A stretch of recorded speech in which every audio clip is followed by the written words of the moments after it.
હે શ્રી કૃષ્ણ, અમારા જીવનમાં સદા વિપત્તિ રહે એવું માગું છું.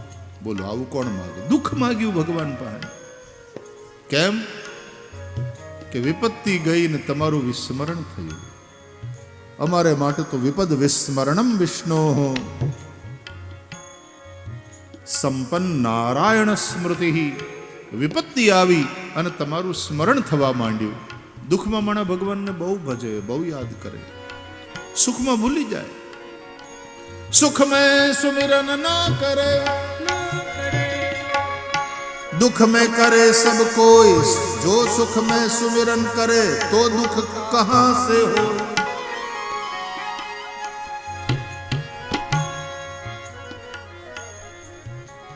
संपदो नैव संपदः विपदो नैव विपदः विपद विस्मरणम विष्णोः संपन्न नारायण स्मृति. તમે જેને દુઃખ માનો છો એ દુઃખ નથી ને સંસારીઓ જેને સુખ કહે છે એ સુખ નથી. મીરાબાઈ પણ કહે છે સંસારીનું સુખ એવું ઝાંઝવાના જળ જેવું. સંસારી જેને સુખ માને છે એ સુખ નથી. સંસારીઓ જેને દુઃખ કહે છે દુઃખ નથી. ઋષિઓને પૂછો, ભક્તોને પૂછો, સંતોને પૂછો, વિપત્તિ કોને કહેવાય, સંપત્તિ કોને કહેવાય? તો કે વિપદ વિસ્મરણમ વિષ્ણોઃ. ભગવાનનું વિસ્મરણ થાય એ જ વિપત્તિ, અને હરિનું સ્મરણ રહે એ જ સંપત્તિ. તો એ સંપત્તિ, એ સ્મરણ વિપત્તિમાં વધારે થતું હોય તો પછી વિપદઃ સંતુનઃ શાશ્વત. કુંતા માતાએ ભગવાનની સ્તુતિ કરી.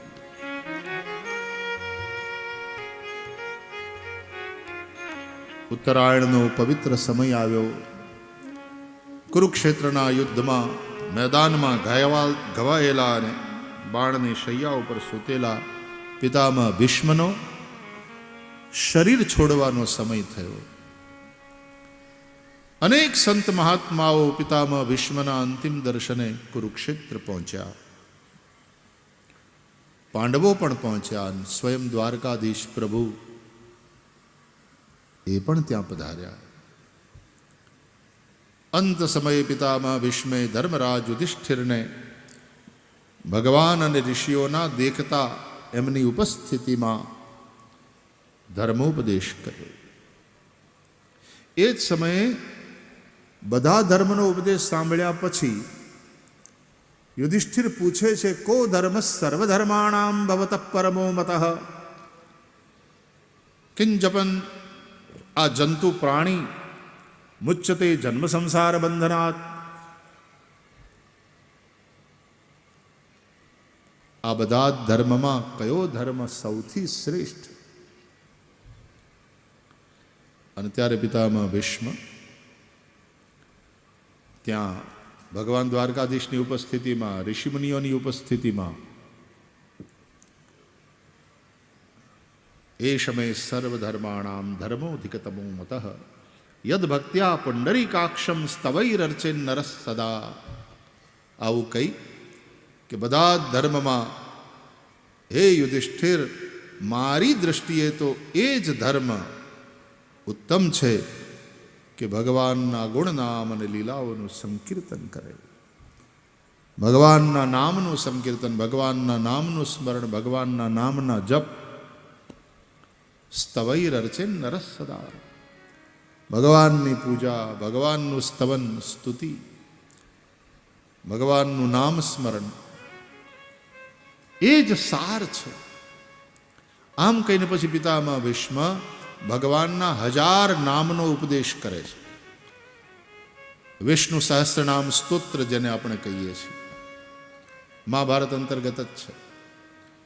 સત્યનારાયણની કથા હોય કે આમ પણ પૂજા હોય ત્યારે આપણે 1000 નામથી ભગવાનને તુલસી અર્પણ કરીએ છીએ. ભગવાનના નામ તો હજારો છે, પણ એમાંથી 1000 નામ વિષ્ણુ સહસ્ર નામ. સહસ્ત્ર નહીં બોલવાનું, સહસ્ર.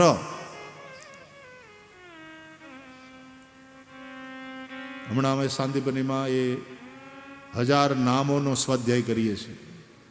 લગભગ 6 સત્ર તો પૂરા થઈ ગયા, 10-11 દિના. ભગવાનના એક એક નામોનો અર્થ શું, એક નામનો અર્થ જે શાસ્ત્રો અનુસાર અને ઋષિઓએ મહાપુરુષોએ સમજાવ્યો છે, એક નામ રહસ્યના ઊંડાણથી ભરેલું છે.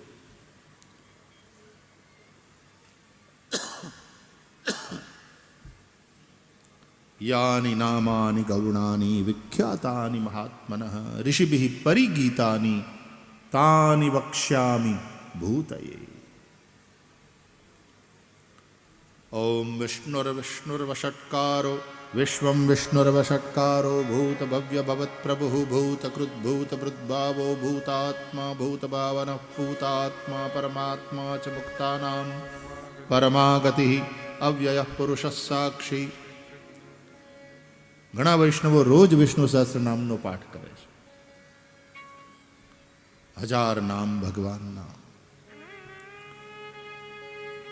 અને ઘણા આમ ભલે 1000 નામનો પાઠ ન કરે પણ ભજન ગાઈ લે. હરિ તારા છે 1000 નામ, કયા નામે લખવી કંકોતરી. રોજ રોજ બદલે મુકામ, કયા ગામે લખવી કંકોતરી. મથુરામાં મોહન તું ગોકુળ ગોવાળિયો, દ્વારકામાં રાય રણ છોડ, કયા નામ લખવી કંકોતરી. હરિ તારા છે 1000 નામ, કયા નામ લખવી કંકોતરી. અનંત ગુણગણ નિલય ભગવાન શ્રી કૃષ્ણના આવા અનેક નામોનું સંકીર્તન. પિતામહ ભીષ્મે અંત સમયે ભગવાનની સ્તુતિ કરી. શ્રીમદ ભાગવતમાં ભીષ્મ સ્તુતિ પણ સુંદર છે.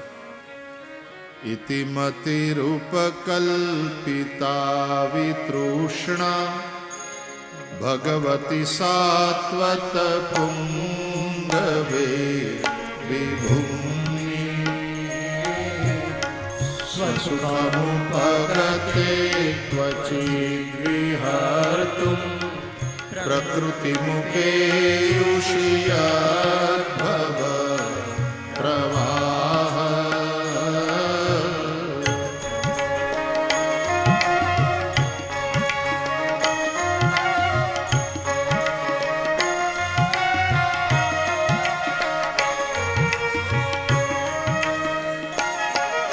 ત્રિભુવન કમલમ તમાલવર્ણમ, રવિકર ગૌરવરાંબરમ દધાને. વપુરલકકુલાધ્યાનનાદ્યમ, વિજય સખેરતિરસ્તુ મે નવદ્યા.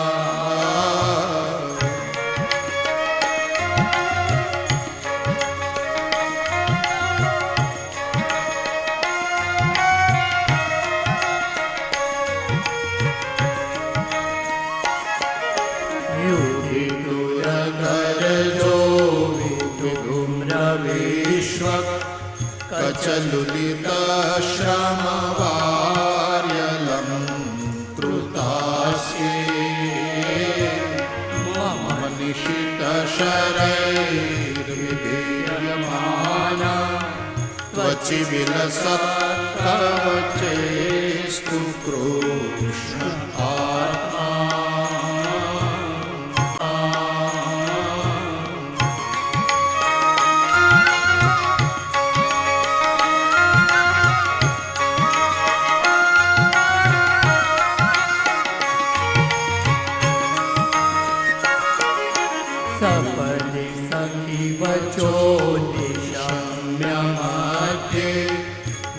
પરયોર્બલયો રથમ નિવેશ્ય, સ્થિતવતી પરસૈનિકાયુરક્ષણા, ઋતવતી પાર્થ સખેરતિર મમાસ્તુ.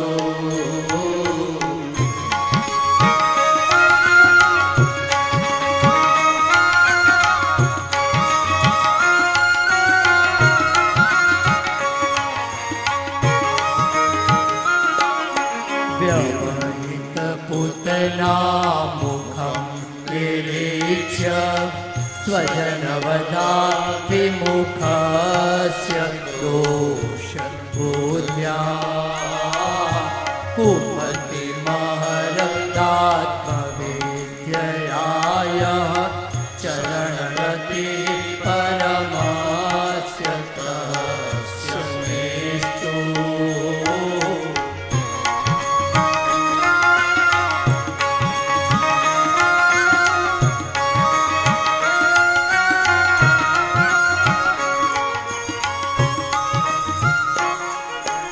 त्रिभुवन कमलं दमालवर्णं रविकर गौरवराम्बरं दधामि वपुरलककुलावृताननाब्जं विजयसखेरतिरस्तु मे नवद्या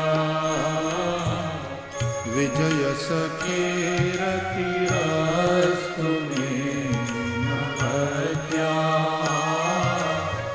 विजय सखेरतिरस्तु मे नवद्या। આ ભાગવતની અંદરની ભીષ્મ સ્તુતિ, ભીષ્મ દ્વારા થયેલી સ્તુતિ, કુંતા સ્તુતિ છે, ભીષ્મ સ્તુતિ છે. ભલા બધી સ્તુતિઓ કંઠસ્થ કરવા જેવી છે, એટલા માટે અલગથી છપાવીને તમારા સુધી પહોંચે એવી વ્યવસ્થા કરી. તમારી પાસે ભક્તિ સુધા કે હોય, સંસ્કૃતિ સ્તવન હોય ચોપડી, તો એવું રાખો એટલે એની અંદર બધી આ સ્તુતિઓ મળશે.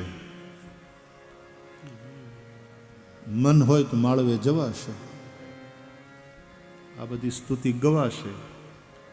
કંઠસ્થ એટલા માટે ગાઉં છું સંગીતમાં કે તમને ગાતા આવડે, અને આવડી જાય પછી ટેવ પડે, અને ટેવ પડ્યા પછી એનો આનંદ આવે તો પછી રોજ ગવાશે. આપણી પાસે ખજાનો છે આ બધો ઋષિઓએ આપેલો. હારું હારું ખાઓ, હારું હારું ગાઓ, હારું હારું જુઓ, હારું હારું સાંભળો, હારું હારું ને હાચું હાચું જીવો ને. ખાનપાન ભેળસેળિયા,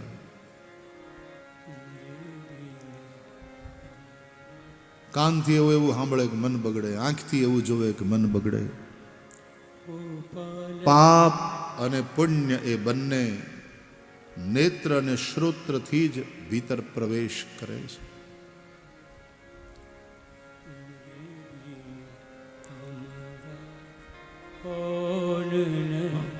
ધન્યવાદ, ધન્યવાદ, ધન્યવાદ.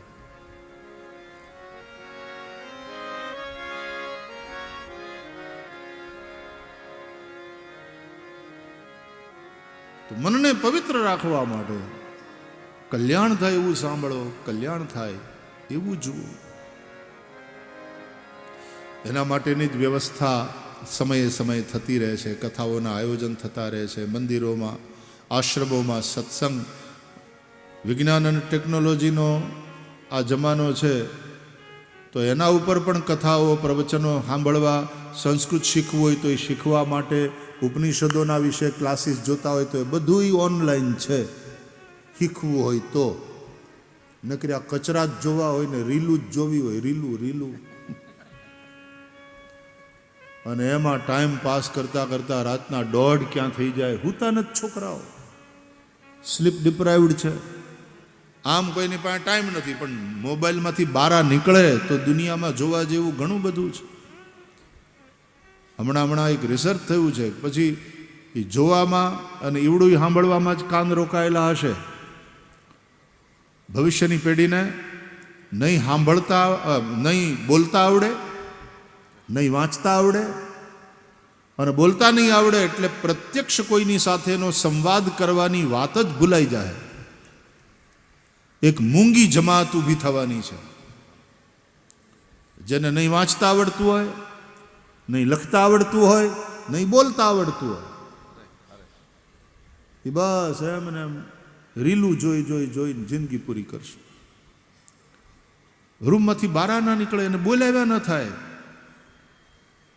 એ રૂમમાં ને રૂમમાં ઘૂસેલા પડ્યા રહે, મોબાઈલમાં, સોશિયલ મીડિયામાં. વાણી જતી રહેશે. ટેકનોલોજી હારી છે, પણ ટેકનોલોજી ખતરનાક પણ છે. જો સદુપયોગ કરવો હોય તો ઘણું બધું શીખવા મળે, સત્સંગ સતત પ્રાપ્ત થાય, એવું પણ છે.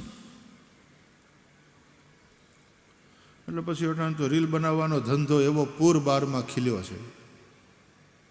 સારું, લોકો બે પૈસા એમાંથી કમાય, એમાં એનો વાંધો નહીં, પણ એ ધંધો એ લાગે છે ને બીજાને ધંધે લગાડી દે ઓલી જોવાને, અને પછી એના જેટલા વ્યૂ હોય એટલા રૂપિયા મળે, એવું છે ને કંઈક.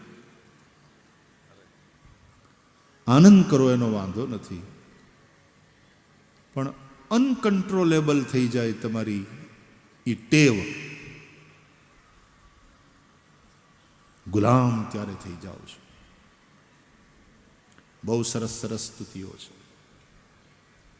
પિતામહ ભીષ્મે ઉત્તરાયણના પવિત્ર સમયમાં દેહ ત્યાગ કર્યો અને પછી તો ભગવાન દ્વારકા પધાર્યા છે.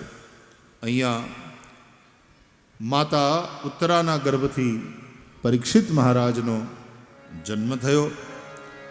બ્રાહ્મણો આવ્યા, જાતકર્મ સંસ્કાર કર્યા, ભવિષ્ય કથન કર્યું અને એમાં એમ કહ્યું કે આ બાળક ચક્રવર્તી સમ્રાટ થશે, પરંતુ તક્ષકાદાત્મનો મૃત્યુમ દ્વિજપુત્રોપસર્જિતાત, બ્રાહ્મણ પુત્રના શ્રાપથી, તક્ષક નાગના દંશથી આનું મૃત્યુ થશે. સાંભળીને પાંડવોને ચિંતા થઈ. બ્રાહ્મણોના શ્રાપથી મરે તો એની સદગતિ કઈ રીતે થશે? બ્રાહ્મણોએ કહ્યું, ચિંતા ન કરો, આપનો આ બાળક વિષ્ણુ કૃપા પ્રાપ્ત છે. એનું એક નામ વિષ્ણુરાત છે. શ્રોત્રિય બ્રહ્મનિષ્ઠ સદગુરુના શરણે જઈ શ્રીમદ ભાગવતનું શ્રવણ કરી 7 જ દિવસમાં એ ભગવાનની પ્રાપ્તિ કરી લેશે. પછી તો વિદુરજી તીર્થયાત્રા કરીને પાછા હસ્તિનાપુર પધાર્યા. વિદુરજીના સમજાવ્યા ધૃતરાષ્ટ્રને ગાંધારી હસ્તિનાપુર છોડીને ગંગાને કાંઠે જતા રહ્યા અને ત્યાં ભજન કરતાં કરતાં બંને ભગવાનને પામ્યા. અહીંયા અર્જુન ગયા દ્વારકા, કારણ કે દ્વારકાધીશના કંઈ સમાચાર નહોતા ઘણા સમયથી, અને મહારાજ યુધિષ્ઠિરે કળિયુગના આગમનના એંધાણ એને દેખાણા. ચિંતા કરતા હતા. યુધિષ્ઠિર ધર્મ છે અને ધર્મનું રાજ્ય હોય ત્યાં કળિયુગના પ્રવેશ ના થઈ શકે, પણ કળિયુગ ધીમે ધીમે ધીમે આવતો, ઉનાળો આવે તો ખબર પડે ધીમે ધીમે, હવે ચાલુ થઈ, હા ગરમી, શિયાળો આવે તો ખબર પડે, ચોમાસું ચાલુ થવાનું હોય ને ખબર પડે. એમ કળિયુગનો પ્રવેશ થવાનો છે અને જે વાતાવરણ થવા માંડ્યું સમાજમાં, એનાથી ધર્મરાજને ખબર પડી કે ધીમે ધીમે ધીમે કળિયુગ આવતો જાય છે. મારા રાજ્યમાં કોઈ તાળા મારતું નહોતું, હવે તાળા મારવા માંડ્યા છે બધા. કોઈ કોઈનો ભરોસો કરતું નથી. કપટ, કલહ, આ બધું કળિયુગ છે. લોભો નૃતમ ચૌર્ય મનાર્ય મંહો જ્યેષ્ઠાચ માયા કલહશ્ચ દંભ. ભાગવત કહે છે આ 9 પ્રકારના અધર્મ જ્યારે ફેલાય સમજવાનું કળિયુગ આવ્યો. અનૃત મતલબ અસત્ય, જૂઠ, લોભ, એટલો લોભ વધે, એટલી લાલસા વધે કે માણસ લોભને લઈને ખોટા કામ કરે. લોભ, અસત્ય, પછી ચોરી, બેઈમાન, હરામની કમાણી, લોભો નૃતમ ચૌર્ય, અને એમાં આડા આવે એને ઉપાડી નાખવાના. હિંસા, ખૂન કરે, હત્યા કરે, કરાવી નાખે. જ્યેષ્ઠા, દારિદ્ર્ય, માયા, માયા એટલે કપટ, વ્યવહારમાં કપટ. જ્યેષ્ઠા ચ માયા, કલહ, કલહ, જેની તેની અરે બાંધતા જોઈએ. પાર્ટીઓમાં એકબીજાને hello how do you do કરે, ફોટા પડાવે અને પાછા એકબીજાને કાપી નાખવાની જ બધી યોજનાઓ બનાવતા હોય. કપટ, માયા, કપટ, કલહ અને દંભ, આ 9 વસ્તુ થઈ.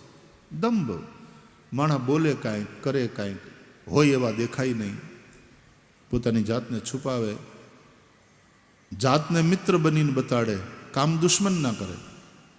એના કરતાં તો ઉઘાડો દુશ્મન હારો. આવા કપટી મિત્ર કરતાં ઉઘાડો દુશ્મન સારો. કપટી મિત્ર વધારે ખતરનાક. તો આ 9 પ્રકારના અધર્મ, લોભો નૃતમ ચૌર્ય મનારી મંહો જ્યેષ્ઠા ચ માયા કલહશ્ચ દંભ, આ 9 પ્રકારના અધર્મ જ્યારે સમાજમાં દેખાય, સમજવાનું કળિયુગનું રાજ, કળિયુગનો પ્રવેશ. ધર્મરાજ યુધિષ્ઠિર ચિંતિત થયા અને એમાં અર્જુનજી દ્વારકાથી પાછા આવ્યા. રડતા રડતા એણે સમાચાર આપ્યા કે શ્રી કૃષ્ણ પરમાત્મા હવે આ ધરતી ઉપર બિરાજતા નથી. યદુવંશ ક્ષય થયો છે, દ્વારકા સમુદ્રમાં ડૂબી ગઈ છે અને કૃષ્ણ પરમાત્મા પણ સ્વધામ પધાર્યા. કૃષ્ણ નથી આ ધરતી ઉપર, એટલે કળિયુગનો પ્રવેશ થયો. જ્યાં કૃષ્ણ ન હોય ત્યાં કળિયુગના શાસન હોય. હવે જીવીને શું કરવું છે? ધર્મના રાજમાં આ બધું. ધર્મરાજ યુધિષ્ઠિરે પરીક્ષિત ઉંમરલાયક યુવાન થયા હતા, એનું રાજ તિલક કરી સત્તાના સૂત્ર એને સોંપી દઈ. 5 પાંડવો સાથે દ્રૌપદી વનમાં પ્રયાણ કરે છે. આપણી ભાષામાં હેમાળે હાડ ગાળવા નીકળ્યા. આટલું કુરુક્ષેત્રના યુદ્ધ જેવું તો કોઈ યુદ્ધ નહોતું થયું. એમાં લગભગ કોઈ બાકી નહોતું રહ્યું. અમુક દક્ષિણના રાજાઓ સિવાય 2 ભાગમાં બધા વેચાઈ ગયા હતા. જેમ first world war, second world war, કોઈક જ દેશો બચ્યા હતા, બાકી 2 ભાગમાં વેચાઈ ગઈ હતી દુનિયા. એમ કુરુક્ષેત્રના યુદ્ધમાં લગભગ બધાનું ઇન્વોલ્વમેન્ટ હતું. મહાન સંહાર થયો, જનસંહાર, ભયંકર વિનાશ. જે સત્તા માટે થઈ, જે રાજગાદી માટે થઈ, અને આ બધું થયું. મર્યા એ તો મર્યા જ, પણ જે જીવતા રહ્યા એ કંઈ સુખી નહોતા. કોકના મડદા ઉપર મુકાયેલું રાજસિંહાસન, એના ઉપર બેઠેલા વ્યક્તિને શાંતિ ક્યાંથી હોય? સહજ મિલાસો દૂધ સમ, માંગ લિયાસો પાની, કહત કબીર વહ રક્ત સમ, જામે ખીંચા તાની. જોટીને લઈ લીધેલું કોઈ દી શાંતિ ના આપે, છેતરીને લીધેલું સુખે રહેવા ન દે, અનીતિથી કમાયેલું એ ઊંઘ નહીં આવવા દે. અને એક શ્રમિક, એક મજૂર બપોરી ટાણે 1 કલાક એને મળે લંચ ટાઈમ, તેમાં ઘેરથી લાવેલો રોટલો ડુંગળીના દડાને આમ મુઠ્ઠી મારી અને હારે લાવ્યો હોય ક્યાંક કેરીનું આથણું, છાશ, એ રોટલો ખાય અને પછી બાવળિયાના ઝાડની હેઠે થોડી વાર સૂઈ જાય. એને ભર બપોરે બાવળિયાના ઝાડની છાયામાં ઊંઘ આવી જાય. એ અનીતિથી કમાયેલાઓને મોટા એર કન્ડિશન કમરાઓમાં નથી આવતી ઊંઘ, ગોળીઓ લેવા છતાં. અનીતિ સે ધન હોત હૈ, બરસ 5 અરુ 7, તુલસી 12 બરસ મેં જડા મૂલ સે જાત. આ કથા ચેતવે છે, આ કથા જાગવા માટે છે. હુતાજી આપણે માયામાં, મોહની રાત્રિમાં, અજ્ઞાનના અંધારામાં. તસ્માત જાગૃહી જાગૃહી, ઉઠ જાગ મુસાફિર ભોર ભઈ, અબ રૈન કહા જો સોવત હૈ.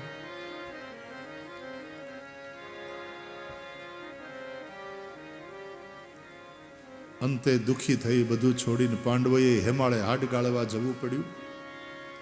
અને કવિ કાગનું એક ભજન છે, એક રચના છે. હેમાળાને કેડે રે આ પાંડવ જે દિહાલિયા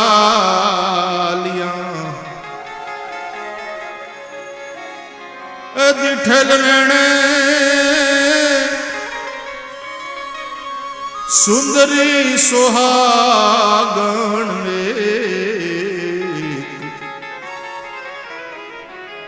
એને આભ કેરા ઓઢણા રે એને પાણીડાના પેરણા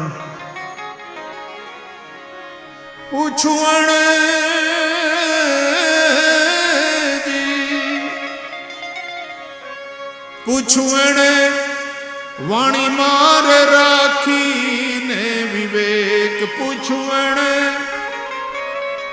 એ વાણી મારે રાખીને વિવેક બાણ ક્યાં મેલ્યા રે એ મુગટ કેમ માથે નથી ક્યાં છે તમારા રથડા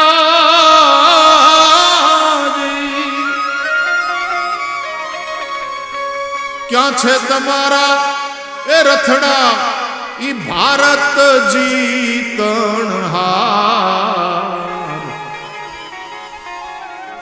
આમ પાળા પગપાળા રથ ક્યાં ગયો જેમાં મહાભારતનું યુદ્ધ જીત્યા હતા? એ અર્જુન, તારું તો નામ વિજય. બાણ ક્યાં? ગાંડીવ ક્યાં? હે યુધિષ્ઠિર, ધર્મરાજ, ક્યાં ગયો ઓલો સત્તાનો મુગટ? ચક્રવર્તીની સત્તાનો મુગટ બાણ ક્યાં મેલ્યા રે એ મુગટ કેમ માથે નથી અને ક્યાં છે તમારા રથડા એ જી ભારત જીતણહાર હેમાળાને માર્ગ રે પાંડવ જે દિહાલિયા દીઠેલ એને સુંદરી સોહાગણ એક એને આભના ઓઢણા અને પાણી ડાના પેરણા એક સોહાગણ સુંદરીને દીઠી પાંડવોએ હિમાલયના બરફાચ્છાદિત શિખરો ઉપર એકુકુ એકુકુ એકુકુ એકુકુ એકની વાહે એક એકની વાહે એક પાંડવો આરોહણ કરતા હતા. યુધિષ્ઠિર, ભીષ્મ, દ્રૌપદી, અર્જુન, સહદેવ, નકુલ એક એક પડતા જાય છે અને કાયા બરફની અંદર વિલીન થતી જાય છે અને હિમાલયના બરફના શિખરોથી સૌંદર્ય છટાને વિખેરતી એ રમણીય પ્રકૃતિ પણ એમાં એક સોહાગણ સુંદરી એને આભનું ઓઢણું ઓઢ્યું તું, પાણીડાના પેરણા પહેર્યા હતા. હા, પાણીડાના પેરણા. સમુદ્ર વસને દેવી. કોણ હતી સોહાગણ સુંદરી? તકે પૃથ્વી માતા ધરણી દેવી. સમુદ્ર વસને દેવી પર્વત સ્તન મંડલે. એ ધરણી માતા હતા અને એણે પૂછ્યું પાંડવોને, કેમ આમ પગપાળા? ક્યાં ગયા બાણ? ક્યાં ગયું પેલું ગાંડીવ ધનુષ? કેમ સત્તાનો મુગટ માથે નથી? ઓલો રથ ક્યાં જેમાં બેહીને લડ્યા અને જીત્યા? એના ભ્રમમાં તમે જીવ્યા. એ પાંડવો, મારા માટે માણસો બાધી બાધી મરી જાય છે, કપાઈ મરે છે, પણ હું કોઈની થઈ નથી ને હું કોઈની થવાની નથી. આમ કહીને એ દેવી અંતર્ધ્યાન થઈ ગઈ. એ પૃથ્વી છે. હેઠા માટે થઈને ભાઈ ભાઈની વચ્ચે ધારિયા ઉલ્લે ઢીમ ઢાળી દે, હત્યા કરી નાખે જમીન માટે થઈને. પણ પોતે મરે ત્યારે અંતે દફનાવે તો એ કેટલી જગ્યા જોઈએ ને એમાં માટી માટી થઈ જાય. કાંઈ હાથે નથી લઈ જતા. જે ધરતી માટે થઈને માર્યા, મર્યા, જેલમાં ગયા, ગુજરી ગયા, અંતે રાખ. રાખ છે એ જ પરિણામ છે. પહેલા દિવસે કીધેલું ભાગવત કહે છે, કૃમિવિડ ભસ્મ સંજ્ઞાંતમ શરીરમ ઇતિ કથ્યતે. કાને દાટી દેશો તો કીડા થઈ જશે, કાંઈ શરીરને જળમાં સમાધિ આપશો તો જળચરો ખાઈ જશે ને વિષ્ટા થશે, અને કાંઈને બાળી નાખશો તો એ રાખ થશે. આ જ પરિણામ છે શરીરનું. અને એવા એ નશ્વર શરીરથી કર્મ કરીને તમે કયું શાશ્વત સુખ ઈચ્છો છો? એ સુખ ભૂખડાઓ. ઋષિઓ રાડ પાડી પાડીને સમજાવે છે, જગાડે છે. તમારા સુખની એ ભૂખમાં જ તમે દુઃખને નોતરા દ્યો છો. સુખમસ્તી વિરક્તસ્ય મુનેઃ એકાંત જીવિનઃ. સુખી તો છે વિરક્ત મુનિ, એકાંતમાં રહેનારા, જેને કાંઈ જોતું નથી. ધન માટે ને ધરતી માટે જર જમીનને જોરું એ ત્રણ કજિયાના છોરું માણસ લડી લડીને મરી જાય છે. સુખી થવા માટે થઈને એવા એવા કર્મ કરે કે અંતે દુઃખી થાય છે. માણસ જેવું બુદ્ધિશાળી પ્રાણી કોઈ નહીં, માણસ જેવું મૂર્ખું પ્રાણી પણ બીજું નથી. મહાન મૂર્ખ છે. બધું જ અહીં છૂટી જાય છે. અંતકાળે રે જાઉં એકલું,